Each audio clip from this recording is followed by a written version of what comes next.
Ich habe so oft für euch gelogen. Ja, aber da ging es um die Liebe. Ja, jetzt geht's ums Überleben. Mann, die Siebert frisst sie doch aus der Hand. Wenn du ihr sagst, dass ich krank bin, dann glaubt sie dir auch ohne Attest.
Nach einem guten Essen könnte man jedem vergeben. Sogar den eigenen Verwandten.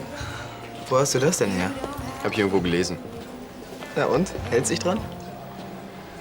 So gut kann leider kein Essen der Welt sein. So, die Rechnung bitte sehr. Ja, runden Sie es bitte auf 2 Nullen auf. Herzlichen Dank. Ja, danke für die Einladung. Bitte. Und wegen Anne sind wir uns doch einig, oder? Anne weiß, dass wir beide befreundet sind. Wenn ich ihr jetzt sage, dass du wirklich krank bist, warum sollte sie mir das glauben? Mal überlegen. Ach ja, weil ihr beiden zusammen seid und sie dir deshalb blind vertraut? Eben, deshalb habe ich ihr versprochen, dass ich sie nicht mehr anlüge. Und daran will ich mich halten. Für mich wirst du ja wohl mal eine Ausnahme machen. Ich habe für euch beide mehr gelogen als Münchhausen und Pinocchio zusammen. Konstantin, ich weiß. Ja, aber ich habe so viel für euch getan. Du wirst mich ja wohl jetzt nicht hängen lassen.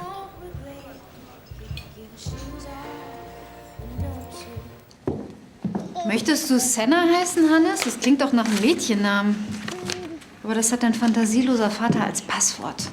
Symptomatisch für ihn. Er denkt lieber rückwärts als vorausschauend. Weißt du was? Niemand verband uns beide ungestraft in eine Abstellkammer.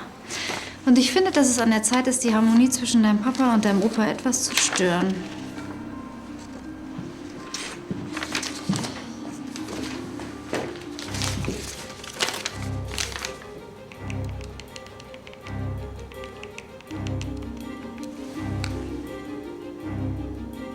Einen wunderschönen guten Abend. Ach, mein Name tut gar nicht zur Sache. Ich habe einige interessante Informationen über die Lahnstein Holding. Leider nicht besonders erfreulich für Sie. Und? Noch ein Absacker an der Bar? Nee, ich wollte gleich... Dein Französisch aufbessern? ja, sozusagen. Verstehe. Okay, dann probiere ich es noch mal bei Olivia. Vielleicht hat sie ja doch noch Bock, vorbeizukommen. Ich dachte, das wäre eine... Wie hast du noch gesagt? Zicke, die nur auf deine Kohle scharf war? Ja, aber eigentlich ist sie ganz in Ordnung. Und sie hat einiges drauf. Beim Strip-Poker zumindest hat sie mich abgezogen. Strip-Poker. Ich dachte, du wolltest gehen. Tja, dann sehe ich dich wohl morgen früh eher nicht. Nee, ich fühle mich nicht so recht. Wie lange willst du das eigentlich noch durchziehen? Bis mir so langweilig ist, dass ich mir sogar den Schulstress liebend gerne gebe. Und das kann dauern. Ja. Ach, und wegen der Ausrede zähle ich auf dich. Danke. Hallo. Hallo, Paul. Hallo. Frau Dr. Brinkhoff ist schon da. Ja, ich komme gleich nach.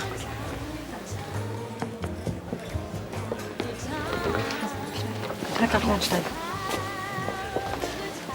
Na? Der Pförtner von der Frühschicht hat sich heute ganz besorgt nach dir erkundigt. Er sagte, er sieht dich morgens gar nicht mehr. Kann er die Schicht tauschen? Also ich kann verstehen, dass dir die Schule auf die Nerven geht und dass du 1000 andere Sachen lieber machst. Dann aber, ist ja alles okay. Ja, aber ich finde, du solltest es nicht ganz so schleifen lassen. Zu einem Lahnstein gehört auch ein hervorragendes Abitur. Hör zu. Ich danke dir für die Belehrung, aber ich habe alles im Griff, okay? Das war wunderschön. Was heißt denn hier eigentlich wahr? Ich dachte immer, Sie haben nichts gegen Doppelschichten, Schwester Jana. Mit Ihnen auch gerne Dreifachschichten, Herr Doktor? Bitte nicht. Entschuldige.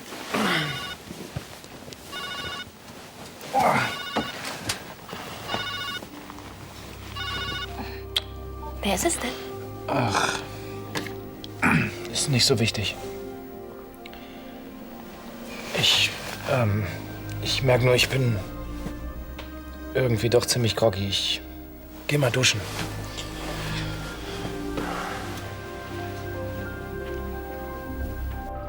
Wahrscheinlich ist Jana noch bei ihm und es ist gerade unpassend. Ja, wahrscheinlich. In dem Fall hätte er jetzt eh keine Zeit, mir zu erzählen, wie das Gespräch mit ihr gelaufen ist. Bestimmt positiv. Wie du vorhin schon gesagt hast, wenn jemand sie aufmuntern kann, dann Leonard. Darin ist er wirklich gut.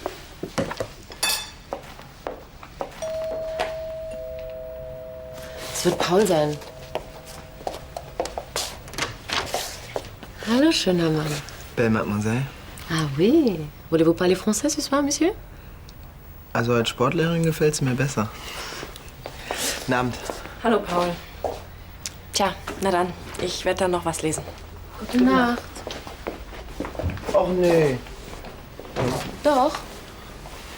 Aber ich bin gleich fertig. Okay, ich bin ganz ruhig. Ja, ist kein Ton. Kein Problem für mich, ehrlich. Sag mal, weißt du eigentlich, wo Konstantin ist? Seit den Winterferien habe ich ihn nicht gesehen. Und ein Attest liegt mir auch noch nicht vor. Das wirst du auch nicht sehen. Konstantin ist nicht krank.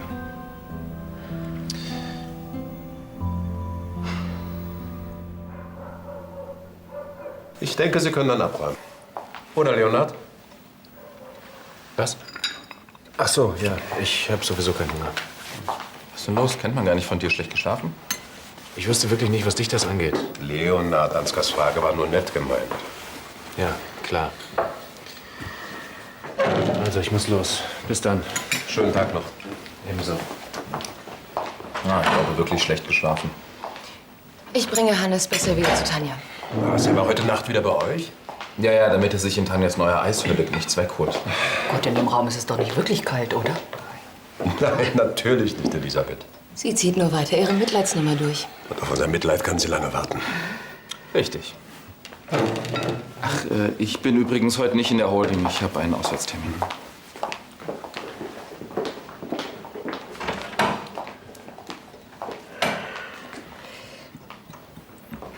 Wolltest du nicht noch mit Ansgar reden? Oder habt ihr euch inzwischen einigen können?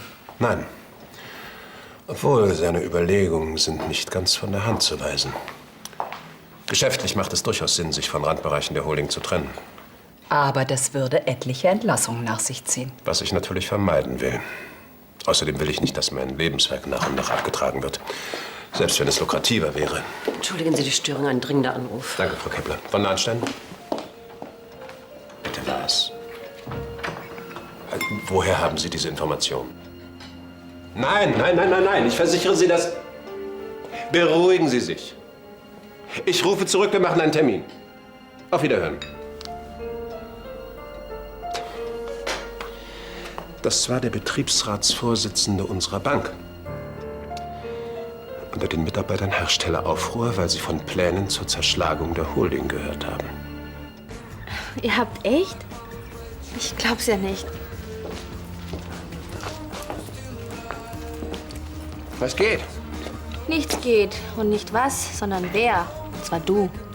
Ungern. Dann eben ungern. Interessiert mich sowieso nicht. Ja, und warum hast du kein einzementiertes Strahlen? Ich meine, wie seid ihr überhaupt? Also einfach so oder? Nein. Wir hatten einen Notfall im Krankenhaus.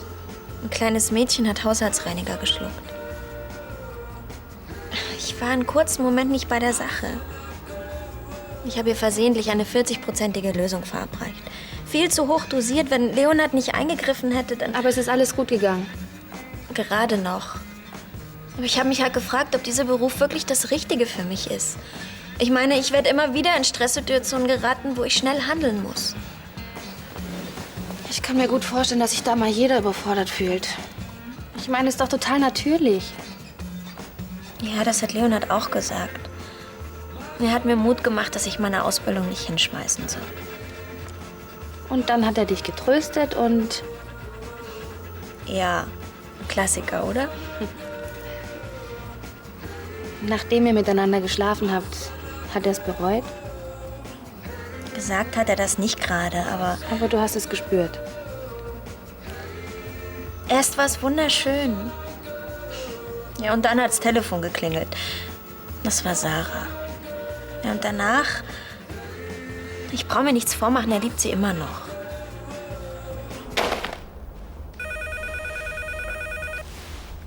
Hallo? Graf Lahnstein, ich habe hier Besuch für Sie, eine Frau Siebert.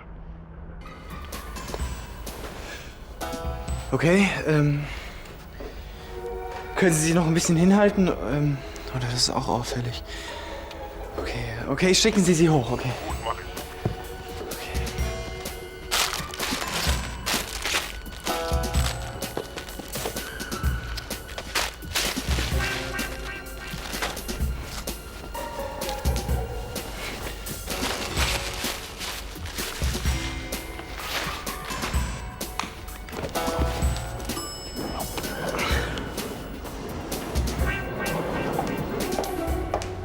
Hallo Konstantin.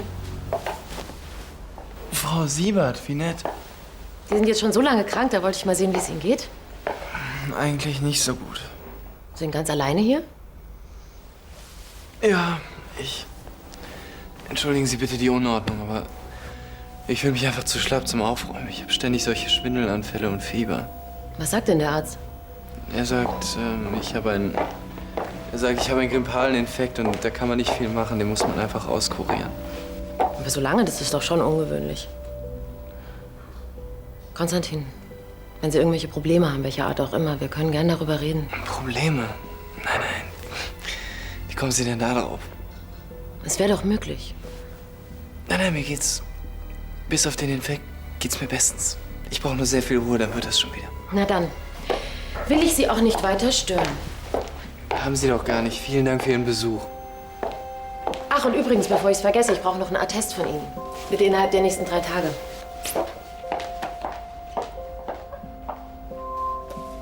Gute Besserung. Klar, kein Thema. Weißt du, was mich am meisten daran ärgert? Mehr als die Indiskretion selbst. Dass Ansgar versucht, auf diese Art und Weise seinen Kopf durchzusetzen. Meinst du wirklich, dass er die Ja, ganzen... wer sonst, Elisabeth?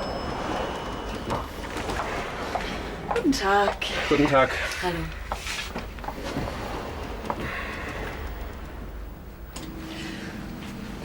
Entschuldigen Sie, Graf Lahnstein? Ja, bitte. Anne Siebert, mein Name. Ich unterrichte Ihren Sohn Konstantin. Oh, es freut mich, Sie kennenzulernen. Hallo. Ja, ich war gerade bei Ihrem Sohn. Oh, gibt es Probleme in der Schule? Naja, wie man es nimmt. Also durch seine lange Krankheit hat er natürlich einiges an Stoff versäumt. Krankheit? Ah ja. Ach, ich wusste gar nichts davon. Was hat er und seit wann fehlt er denn? Eine schwere Grippe, schon seit den Weihnachtsferien. Selbstverständlich werde ich dafür sorgen, dass Konstantin trotz seiner Krankheit den versäumten Stoff nachholen wird. Vielen Dank.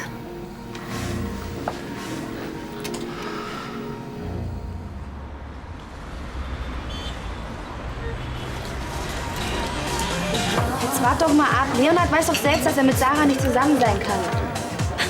Ach so, und du meinst, er legt einfach einen Schalter um. So nach dem Motto, Sarah kann ich nicht haben, also hacke ich die ab und nimm dafür Jana. Der war ja auch ganz nett. Naja, vielleicht nicht sofort. Hey, bis dahin sterbe ich 1000 Tode jedes Mal, wenn ich ihn sehe. Und Sarah kann ich auch nicht mehr in die Augen gucken. Mach dir doch ihretwegen nicht auch noch einen Korb. Ich weiß, es ist Schwachsinn. Aber ich habe irgendwie das Gefühl, als hätte er sie mit mir betrogen. Und ich glaube, Leonhard sieht das genauso. Sonst hätte er sich doch nicht so distanziert verhalten. Das klingt fast so, als könnten wir beide den Club für unglücklich Verliebte aufmachen. Nehmen wir weitere Mitglieder auf?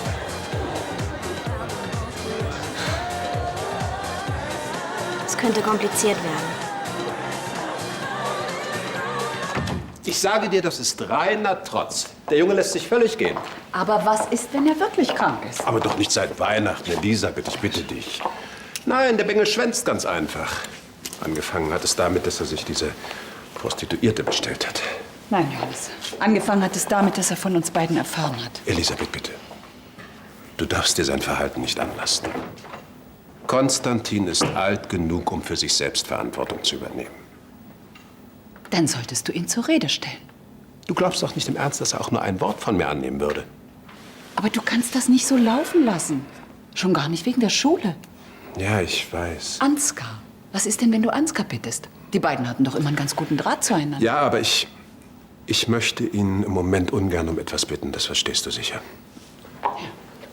Am liebsten würde ich natürlich selbst gern mit Konstantin reden. Schon allein um ihm zu zeigen, dass mir sein Verhalten nicht gleichgültig ist. Wie soll ich ihm klar machen, dass ich nur sein Bestes will? Und das hast du dir abgekauft. Klar, eine meiner leichtesten Übungen. Vielen Dank, dass Sie mich besuchen, aber dieses Schwindelgefühl und das Fieber Nicht schlecht. Und was mit dem Attest? ist überhaupt nicht nötig. Ich habe einfach meine Beziehung spielen lassen. Ist aber unwichtig. 2 Sex on the Beach. Wenigstens etwas, ne? Lass uns nach drüben gehen, der Kurze labert mir zu viel. Okay. Willst du noch eine Cola? Ja?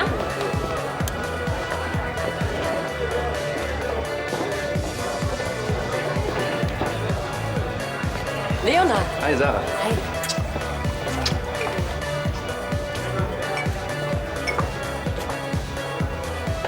Jetzt sind alle Clubmitglieder vereint. Ja, Augen zu und durch. Jana.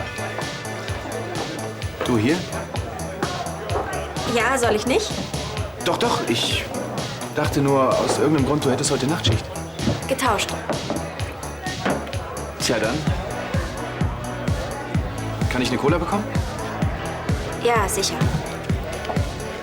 Du musst ja gestern wieder wahre Wunder vollbracht haben. Ja, ist mein Job. Aber welches Wunder meinst du denn eigentlich? Bei Jana. Ach, du meinst die Sache im Krankenhaus? Das auch, aber vor allem, wie du dich um sie gekümmert hast. Ja, ist doch klar. Oh. Tut mir leid, aber bei der Musik muss ich unbedingt tanzen. Sag mal, sollen wir vielleicht den Laden wechseln? Ich habe heute irgendwie keine Lust auf einen Gehörsturz. Einverstanden. Jana, kommst du mit? Wir wollen umsiedeln. Nein, ich bleib hier, aber geht ihr ruhig. Tja, da kann man doch nichts machen.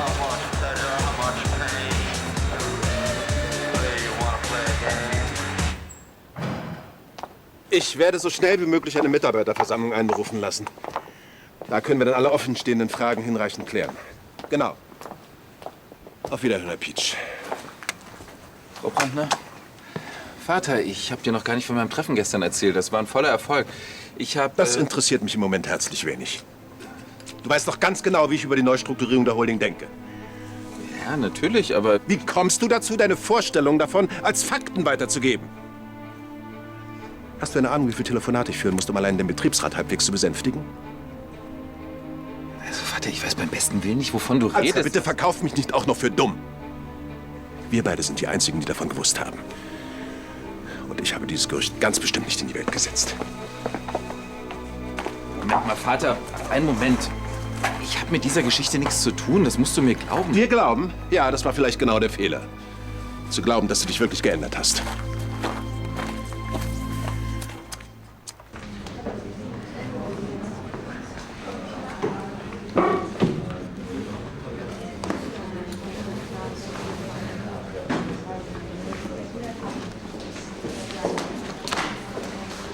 Bonjour, Monsieur, Dame.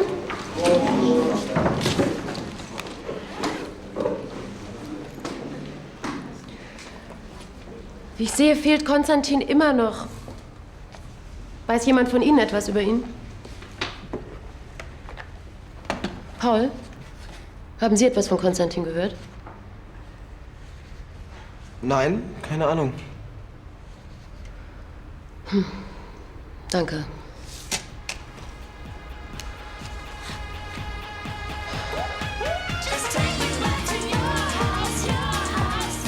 Hey, aufwachen! Was? Du sollst mal die Luft aus dem Glas lassen.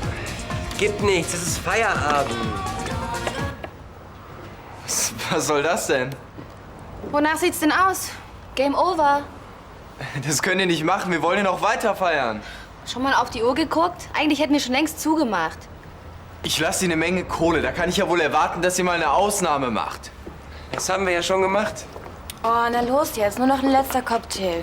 Und du wirfst dazu noch mal die Turntables an. Tut mir leid, Leute, aber ich muss ins Bett. Und du, Konstantin, kennst bestimmt noch einen anderen Laden, wo du mit deiner Kohle um dich schmeißen kannst. Ja, worauf du dich verlassen kannst. Komm, mit den Schlaffis ist echt nichts anzufangen. Da finden wir 100 Pro was Besseres. Wenn du das sagst, ich bin dabei.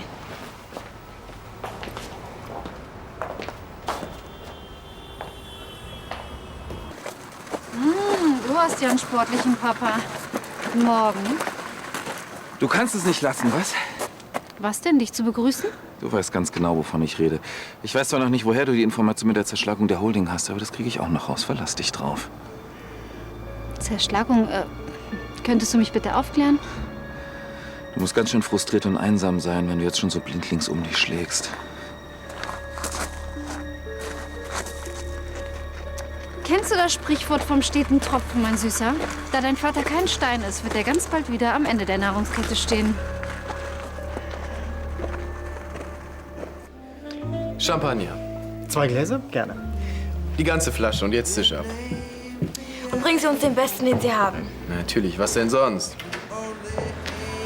Na schön, ich verspreche dir, ich werde beim Essen kein Wort über Ansgar verlieren. Ich finde ja nur, es bringt nichts, sich aufzuregen. Du solltest ihn dir noch mal vorknöpfen. Sagen Sie, Angelo, ist er betrunken schon um diese Zeit? Wenn Sie mich fragen, noch.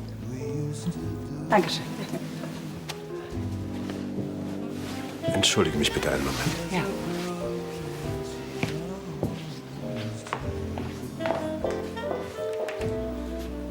Was machst du hier, Konstantin? Warum bist du nicht in der Schule? Schule braucht kein Mensch. Du bist betrunken. Und wenn? Was geht dich das an? Ich habe ganz vergessen. Ciao. Bis dann.